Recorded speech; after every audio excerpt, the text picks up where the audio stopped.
Essential Self-Care Podcast, a podcast for those of us who are, let's face it, too busy for self-care. In this podcast, you will hear real life stories from people who leaned into their self-care as they were navigating life's storms. You'll learn practical tips, tools, and strategies to incorporate self-care into your own busy life as well. You'll hear from expert guests sharing their expertise on specific tools and modalities of self-care to optimize your well-being in your life, career, and relationships. I'm your host, Dr. Sheetal Ajmani. I am a physician, best-selling author, and founder of Radiant Living Institute, where I guide high-achieving women to get unstuck and learn to live radiantly again through major life transitions. Quick disclaimer before we dive into the episode, please know that this podcast is for educational purposes only and is not medical advice. Always seek the advice of your own health practitioner or mental health provider for your specific situation. Now, let's get started. Welcome to another episode of the Essential Self-Care Podcast. I am so excited to welcome back to the show today Dr. Diane Malaspina. She was on our show a few weeks ago sharing a bit about her self-care journey. It was such a fascinating and fantastic conversation and episode. So if you missed that episode, definitely go back and tune in after you listen to this one. So I'm so excited to have her back. Dr. Diane Malaspina is a dear friend of mine here locally in Hampton Roads. She is a psychologist, a nationally recognized and renowned yoga instructor and coach. And I'm just so excited to have you back here. Welcome to the show. Oh, thank you for having me again. Yeah, so today Dr. Diane is going to share a bit more about her expertise in interpersonal neurobiology and how that relates to patterns of overwhelm and coping mechanisms. So I am so excited to dive into this topic. Let's get started. Let's start from the beginning, Dr. Diane. So we were talking a little bit earlier before we started this recording about how situations from childhood can kind of prime our nervous system and coping mechanisms and how we develop and respond to patterns of overwhelm as we grow up. Yeah. And how that can affect our relationships, our work, so many different aspects of our life. So let's go back to the beginning. Can you share a little bit more about that and kind of what's going on in childhood that leads to this? And then, of course, we will also touch on some ways that our listeners can start to work with some of this information that we're talking about today. Okay, sounds good. So interpersonal neurobiology is really where our biology meets our environment. And so when we're born, the first 2 years of life are considered the most important and rapid time of brain development, of nervous system development. But if we really think about the next most important times around development is actually prenatal, as well as the first 5 years of life, and really extending into early adulthood. Some of the research is showing now, like even into our 20s, our mid 20s and beyond. So the idea here is that these experiences that we have with our caregivers and that our environment are actually wiring our nervous system from birth, at least from out of the womb. And that also interacts with what we come equipped with biologically. So our levels of sensitivity to arousal, any of the neurochemicals that we have in the brain. And so to kind of understand it from just a very basic level is that the way that our environment and our caregivers interact with us creates these styles that put our caregivers in a light of safety. And so that is in order to preserve our ability to feel safe in environments. And our nervous system is wired for feeling safe and for predicting. And so what happens is that we engage in these different interactions. And when our caregivers are not attuned to our needs, then we develop these sophisticated styles of coping so that the caregiver comes out in a positive light, which internally gives us a sense of feeling safe. But over time, these become these more defense mechanisms and patterns that develop into adulthood that sometimes get in our way. So, for example, when we go through these different relationships, we come out with different forms of attachment. And some forms of attachment are healthy and secure, and other forms are related to an avoidant style or an anxious style. And so those words might sound like keywords that come up in your life. And so there might be avoidant patterns that are happening in your life, like procrastination or trying to check out from situations that you don't feel comfortable in or that overwhelm you. And the same is true for anxiety. Oftentimes, there's an anxious dynamic in the caregiver relationship that when we get older, our arousal system is heightened to stimuli that provoke this sense of anxiety. And so we have anxious reactions to life, which then exacerbates states of overwhelm. Fascinating. So, for our listeners, you have a psychologist here and you have a pediatrician who has also specialized and worked in neurodevelopment. So, I'm just so excited about this topic, and we're just going to kind of geek out on this a bit. But so just to recap some points, recognizing that your nervous system, in childhood, in childhood and adulthood is doing what it's meant to do, right? And it's doing it in a way to protect you, to find that sense of safety, and that's what it was doing in childhood as well, and really kind of developed these mechanisms to keep your caregivers in this light of safety, right? And then through that, the sort of mechanisms or coping mechanisms that can develop can relate to these attachment styles that can then show up in different ways as an adult as well. So you mentioned like avoidant and anxious, and you gave some examples of that. Can you describe a little bit more for someone listening, for our listeners, sort of a little bit more of what those can look like? Like, how can someone maybe begin to identify if, and they may already with the description that you gave, but if we could just dive into that a little bit more, like how can someone maybe begin to identify their attachment style? Do they have this avoidant attachment style, anxious attachment style? And I think all of this is just to understand ourselves better. One thing I always go back to in this show is practicing self-compassion. So as we're talking about these different attachment styles and giving them different names, I think all of this is just also a framework to understand ourselves better, understand our nervous system better, so that we can move forward in the healthiest, most productive, and most authentic ways, right? And so I just wanted to say that and keep that in mind for our listeners, that this isn't like putting a label, or please don't judge yourself in any way if you resonate with a specific attachment style. This is all just ways to learn more about ourselves and to move forward and live as authentically as possible. So that being said, how can someone begin to identify sort of which attachment style maybe they have developed as a coping mechanism? Yeah, I want to tease something out really quickly about the compassion aspect, which is super important. Compassion for ourselves and compassion for our caregivers, because our caregivers are doing the best that they can, even in, dysfunctional dynamics. It's typically not with volition that somebody is not attuning well. And in very many healthy relationships, there's misattunement that's happening. And so I don't want to get carried away with like a blame game. In fact, all of it, the way that the caregiver is ultimately misattuning or attuning to their child, as well as the child, all of this is happening at an unconscious level. And the reason that it becomes a pattern in adulthood that is like tricky to identify is because, again, it's happening at an unconscious level. So we want to have compassion for ourselves because we're not doing it on purpose. It's happening at a level below awareness. And same with the caregivers, right? Yeah. Like, because how they are attuning to you is related to their attachment styles, interpersonal neurobiology as well, their wiring, right? And so on and so forth. So from generation to generation and life experience, it's that true integration of biology and environment.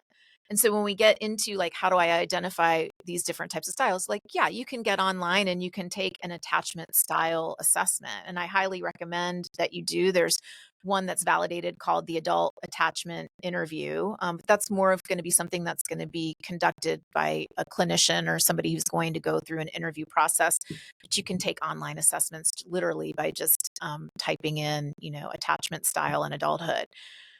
That'll give you some foundational information. But really, if you really think about, I mentioned on the last podcast about the problem is the portal, right? And so if someone comes to a coaching session and they're, applying for jobs and they're trying to, make the next big move, and they're finding themselves like not answering emails or procrastinating or not putting together their resume or sending out, that letter, then that procrastination, the problem is the portal. And so procrastination is an avoidance tactic. And when the procrastination is the signal, and then the noise is just the letters and the resumes and all the other stuff, because that same procrastination shows up in other areas of life. So procrastination is the problem into the portal of the deeper sense of avoidance. And what avoidance is that when things in life feel uncomfortable, and we can use the word overwhelm since that's part of our topic today, but when things in life feel uncomfortable, I avoid. And that can happen not just through procrastination, but that can also happen with the tendency to have that couple of glasses of wine after work. Like when I've had a hard day, I want to like disconnect, right? That's avoiding. Okay. Or when, there's something like I don't return phone calls or something like that, right? So those are all ways that we move away from the problem, that we avoid, we turn our back on the problem. In the anxious profile, anxiety is I feel unsure of myself. I might feel fear. I might feel anger, irritability. So in that profile, it's going to look a little bit differently. So one of the manifestations of anxiety is that we try to control things that are out of control. And so we find ourselves getting into patterns of trying to control something in our life and other people's lives. And it's a problem. It's working against us, right? And so the anxiety is the signal, the situation is the noise. And if the anxiety keeps coming up in certain situations that feel like they're creating some level of discomfort or overwhelm, it's an indicator that that attachment style is something that we can dig into. Now, the beauty of all of this, and the really neat thing, given that both Sheethal and I are interested in, the mindfulness aspects, is that there's a ton of research out there that mindfulness-based practices rewire the brain and the nervous system to form what's called secure attachments.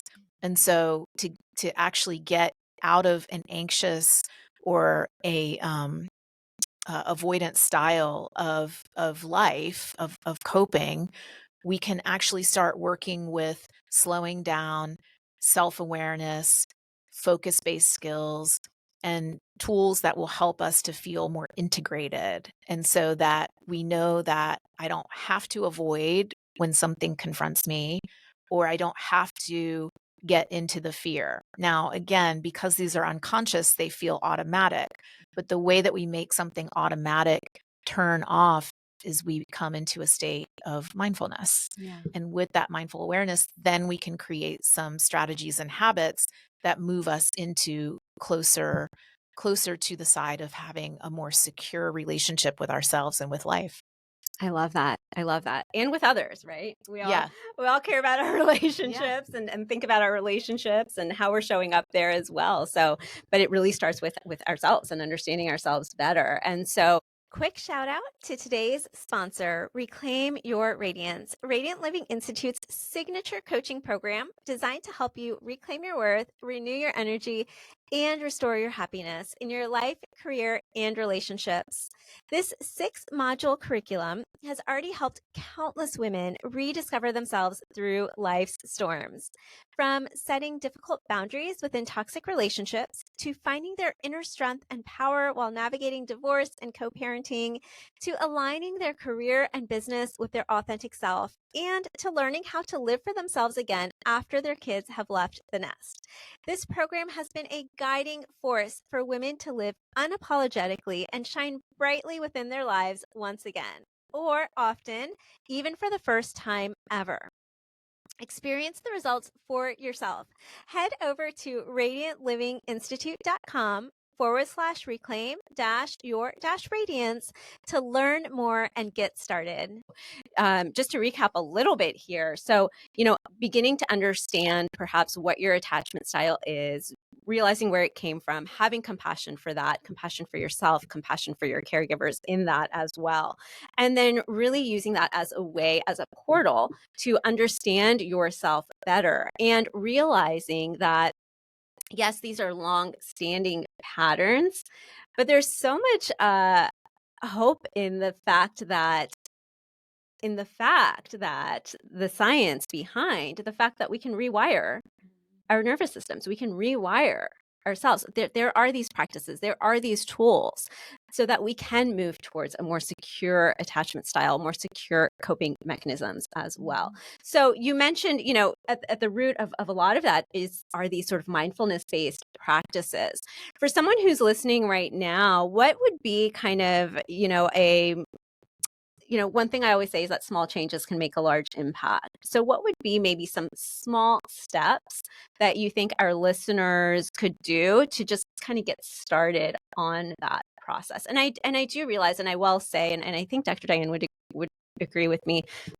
You don't have to agree with me. And so if you do, that's fine. Feel free to say so. But I think you would agree with me that with some of this, certainly, seeking a coach or a therapist or a mindfulness-based practitioner to help guide you individually, to help sort of address your personal and individual situations, I think would be very helpful. But are there some kind of overarching, general, sort of small ways you could suggest to someone to get started? Yeah, I do agree that working, especially with this interpersonal neurobiology work, because it is a person environment and it's a relationship thing that you're working through. So working with somebody who's trained in these techniques is part of the healing process, is reestablishing secure relationships with somebody who, is on your team in a sense, and has the wherewithal to take you there. But I think also, sorry, just to interrupt yeah, before you move on to answering that second question, is another interest of mine is trauma. I feel like everyone to some degree has experienced some sort of trauma, right? Maybe it's micro traumas, but some sort of trauma. And so also I think that when you're working on these levels, sometimes some of those traumatic memories, experiences, emotions can come up as well, because we tend to store that in our body, in our nervous system as well. And so that's just another really important reason to seek the guidance of a specialist. Yeah, for sure. And that's another form of attachment that's called disorganized. And I didn't speak to it because, again, it just hits a smaller number of the population when we look at it from a more clinical point of view. We look at the percentages of people because, again, like, all of us have had traumatic experiences and have had trauma responses, but then there's also clinical trauma that, when we look at the data, is really about 30% of the population. So it's a completely different defined response system. But if we go into, like, what can, the general population do in a day-to-day basis, is really a tuning in and a checking in process. And you kind of hinted at this in your last comment, is that a lot of it is like getting out of the head and getting into the body. So a lot of the times the mind is leading us down the wrong pathway, especially if we're dealing with anxiety, or we're dealing with a lot of negative thinking.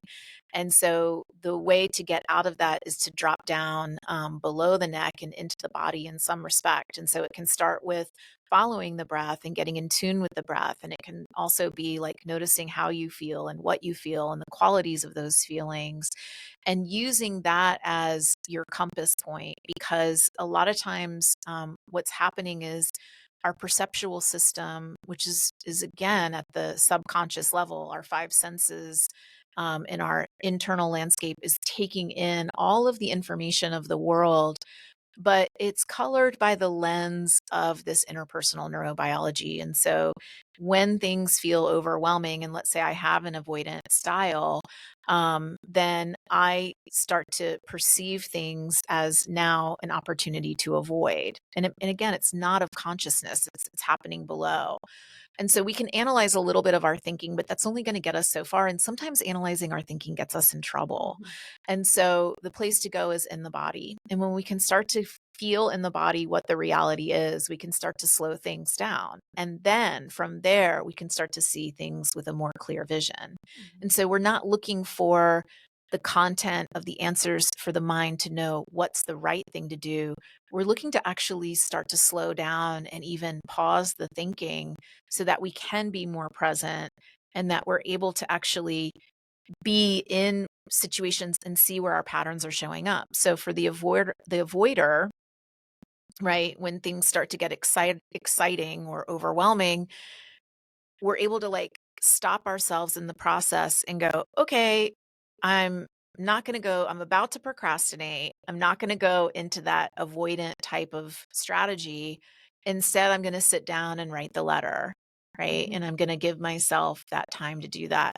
Or for the person who has the anxious style and they're about to go into like control freak, right? Into something like that. It's like, okay, let me stop the spinning into the control and let me see if I can just step back and allow and not have to assert myself in a controlling way. And so the mindfulness creates the space for the pause to choose again. I love that. I love that. And to drop into your body as well, to kind of move from your mind to your body.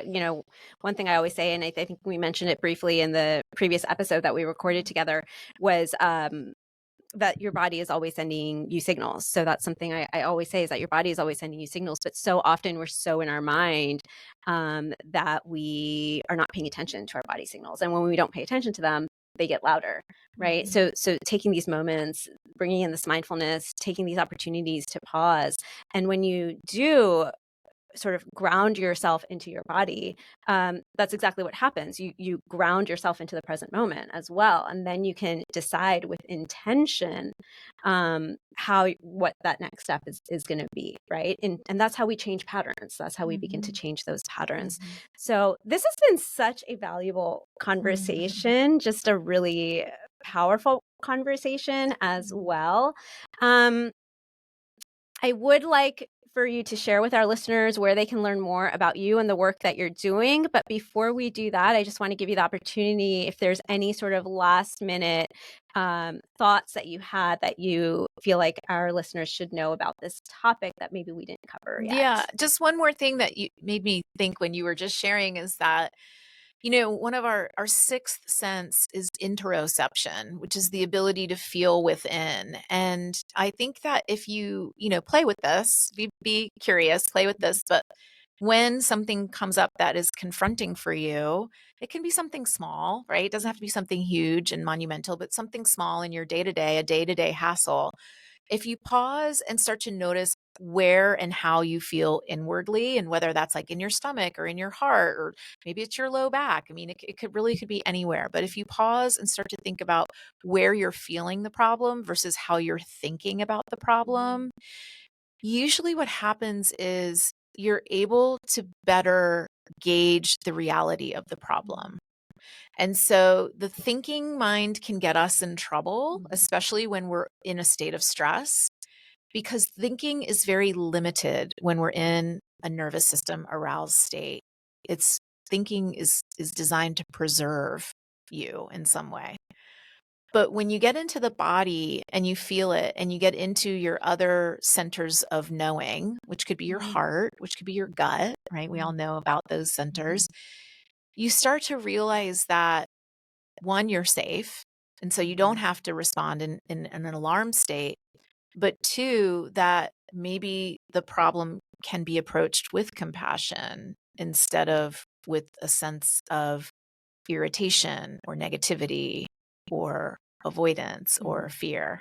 I love that. I love that. And I love how you introduced this process also with inviting our listeners to get curious and to play with this process, just get curious about it. And I think bringing that element of curiosity and some playfulness and just really okay, I'm just going to try this. I'm just going to see what this feels like. I'm going to use Yeah, this it as an can't opportunity hurt. to learn more. Yeah, it can't hurt, right? See what I can learn from this. And I think Yeah. that's just a great message to wrap up this episode with. Mm. So, where can our listeners learn more about you and the wonderful work that you're doing, Dr. Diane? Thank you. I have a website, dianemalaspina.com, and Instagram is another good place if you want to connect socially. It's Dr.Diane Malaspina. Wonderful. And I will share those links in the show notes below. Thank you so much for joining us today. Thank you. Thanks for tuning in to this episode of the Essential Self-Care Podcast. If you like what you heard, be sure to subscribe, leave a positive review, and share this episode with someone you know. And remember, your free guide, 6 simple yet powerful steps to create your radiant life, is waiting for you at radiantlivinginstitute.com. Download it today.